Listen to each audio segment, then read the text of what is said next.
The tragic case of Madeline Soto unfolds suspicion and mystery amidst failed protective systems. The biggest failure was her mother, Jennifer Soto. She has not been arrested nor faced any legal consequences for the abuse and death of Maddie. Let's talk about the scripted story that Jen told law enforcement on the morning Maddie went missing. So we have here victim blaming to some degree. Critical. Number 2. The repetition of close to school. She wanted to walk the rest of the way indicates rehearsed script. Self-correction from at school to close to school reveals the importance in her mind of the specific wording.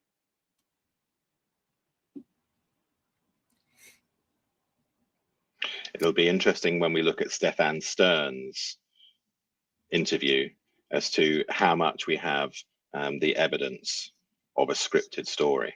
Right.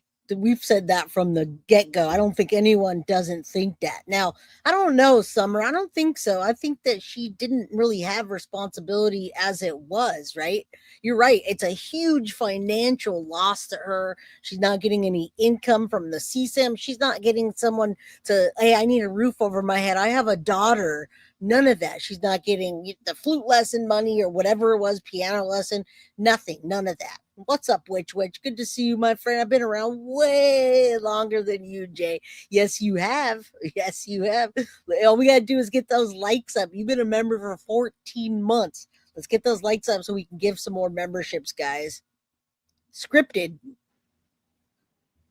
What a concept. Scripted. The agency transfer she wanted. So Madeline is responsible for not being dropped at school. The victim becomes responsible. We creates confusion about who is present. No, she's not getting anything. Let's go on with the next stage of the interview. Oh, I gotta talk about my daughter again. All right, let's go. School, close to school. She wanted to walk the rest of the way.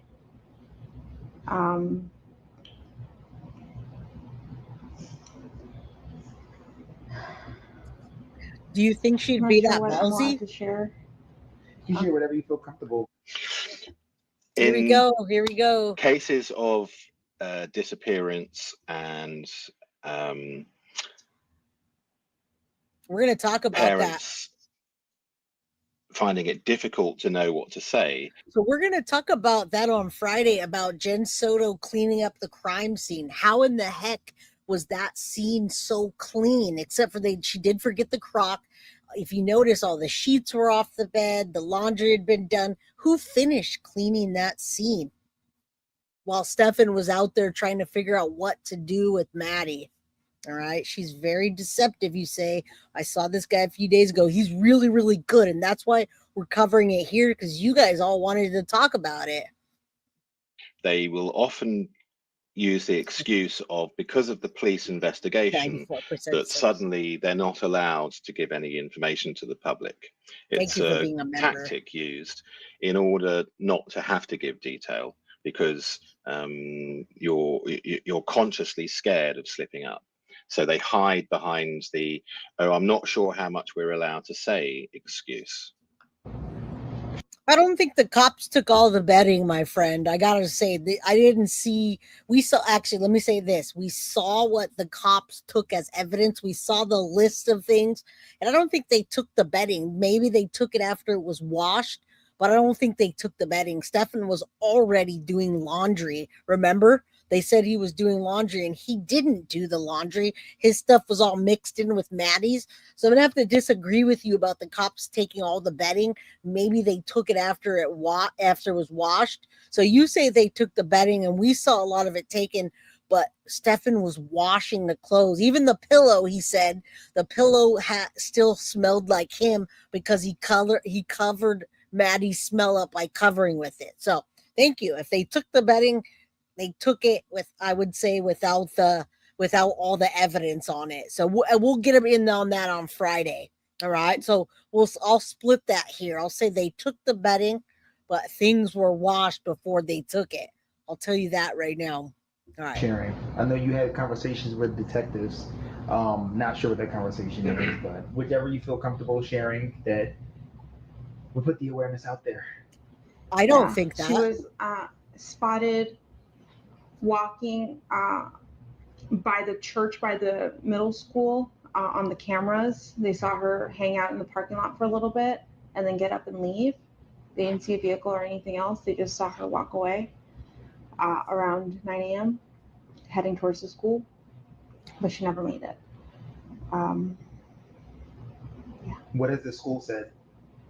Have you been in contact with the school? Yes, that they're doing everything they can. They've given me all their resources. The principals called me. They've looked at their cameras. I don't think they've caught anything on the cameras that's too far away from the sidewalk. Everything is too grainy, so they can't see specific faces. Okay. I mean, they tore that condo apart. So actually, it was supposed to be upstairs, supposedly where Maddie lost her life in the room number 4. Do you remember that? So there was a lot of different rooms they had to collect from. And I don't know what evidence got washed away, but I'll tell you right now, Maddie did not end up in that state. She didn't end up in the state that she was, which is not alive, with a hyoid bone broken outside of that house. It happened in that condo, in my opinion. All right. I don't think anybody lives there anymore, and we can certainly look up the condo to see if they put it up for sale, but who would want to buy that condo right now? I don't know. So I'm not sure what I'm allowed to share. Yeah, that too. This is an unprompted restriction. Someone had to one dress limited Maddie, her. guys. There is no police advising her not to say anything. Nope. This is self-censorship. This is worry about what she might reveal.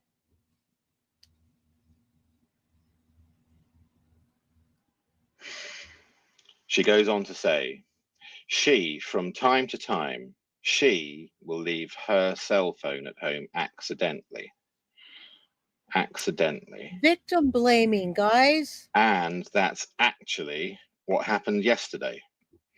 She left her phone at home. She went to school. All of them, I think. But that happens from time to time. Hey. She's introducing the normality factor and the excuse, the reason why she's got ADHD and her memory, she's very forgetful. That's so true. This is, again, victim blaming. And what's important to Jennifer is to introduce a valid reason as to why. So it's not important to find her daughter, and it's not important to appeal to the public. In fact, she says she's unsure how much she can actually appeal. What's very important to her is giving the reason why the telephone is not with her daughter, and to blame her daughter for that, and in effect blame the entire situation on her daughter.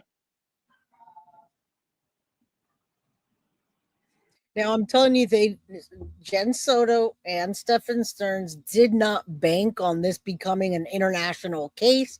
I do not think that they thought she was going to be found that soon. So it gave them time for Jen to be calling Chris Stearns and her ex, Steven, to get him a lawyer.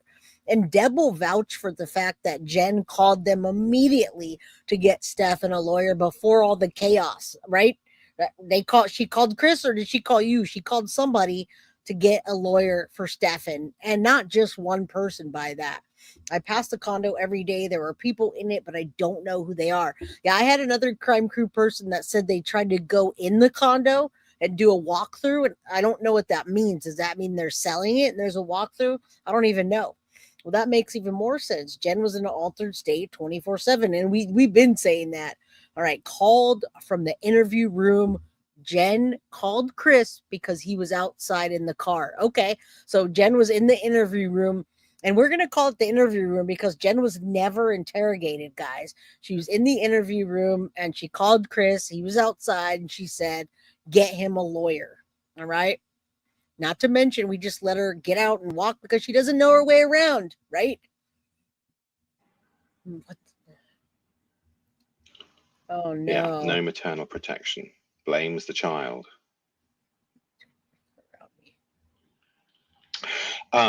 We spoke about her sorry. birthday party. She had a birthday party on Sunday, and she had a great time. I couldn't Yep. make it because I was working. You're But right. she You're had right, an Brandon. amazing time, and she was so happy with all her gifts. And I, deception marker, told her, not wished her, Yeah, we would, but told her good night. they weren't. They And weren't for that. yeah, that was it. I huge deception markers, whatever follows the 3 eyes. This isn't stuttering. This is her not using her broker to choose the word, the unconscious part of the brain, which selects language. This is conscious choice, and she's unsure. She's gaining courage for the fabrication. I was the one who took that. That's the reason why. Was the one who took her. This is very, very interesting. So whenever you see this pattern, almost always, we then have an important piece of fabrication afterwards. And in this case, we have her saying that she was the one. I don't know. I was the one. I don't know. You guys, the link is in the description. This guy is called Veriscope, and that's his channel. He does behavior analysis as well as the speech pattern. So he's like deception detective, but he also looks at their characteristics. It's